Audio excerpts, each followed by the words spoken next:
Hi, my name is Nathan Horst. I'm the Monitoring and Reporting Officer in the Child Protection section here in UNICEF Nepal.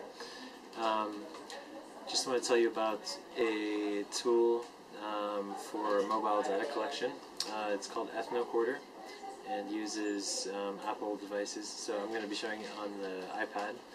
This is an example of a survey that I conducted in Burundi. It was to assess the knowledge, attitudes, and practices of child protection committees at the village level. So here we're looking at Ethnocorder desktop. There's two components. There's the desktop software where you design the survey, and then it gets exported to your mobile devices for data collection, and then the results get imported back into desktop. So once you've got your survey built on the desktop, then it's time to transfer it to your mobile device. So here I've got my iPad 2, which does not have a copy of this survey loaded on it right now.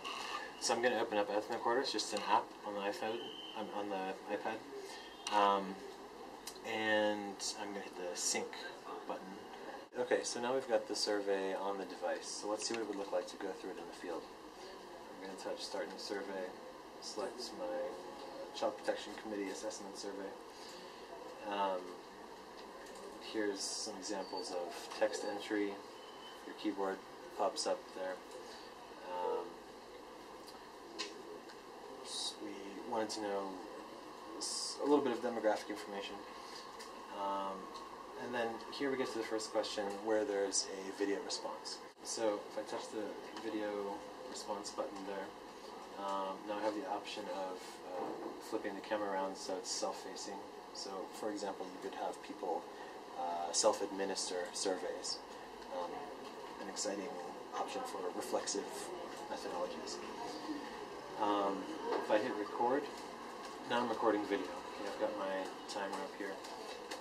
Now, if I'm a Child Protection Committee member trying to explain what I think the purpose of my committee is, I may mention things like mediation, or economic support, or child care support. So in the course of the interview, the idea is that when the respondent mentions one of the issues, you tag it right then and there. We're supposed to support children's access to education and access to health.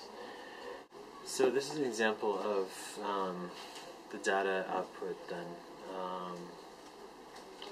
It exports in a little bit of a more raw form, so this has been cleaned up a little bit. But the basic breakthrough here is that it immediately exports these quantified results derived from the qualitative data. And so here we have just the frequency values. This was a very small survey, so I think the total sample was 8 Child Protection Committee members. It was just a small pilot survey. So we can see that for education advocacy, all 8 of the respondents mentioned that issue. And those easily convert into percentages, and so there you have values for populating your indicators almost immediately after completing your survey, which has collected all this rich qualitative digital video raw data, but you immediately have quantified results. So here's an example of what can be done with this type of data in terms of reporting.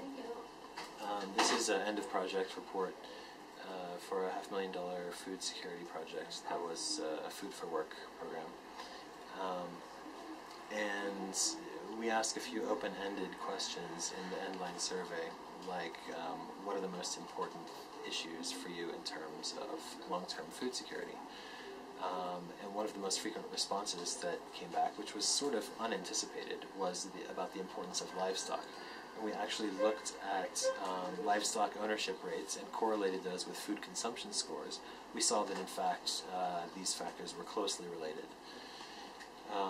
So we presented the quantitative findings, data which was collected using Ethnocorder. And then at the end of the discussion of the quantitative findings, we embedded a video of a beneficiary of the project actually explaining the importance of livestock in terms of food security. So the reader can just click on the play button,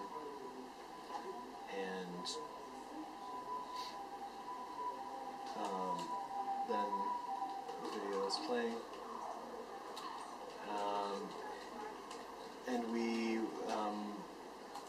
went ahead and embedded English subtitles in the video for those who don't speak Kirundi.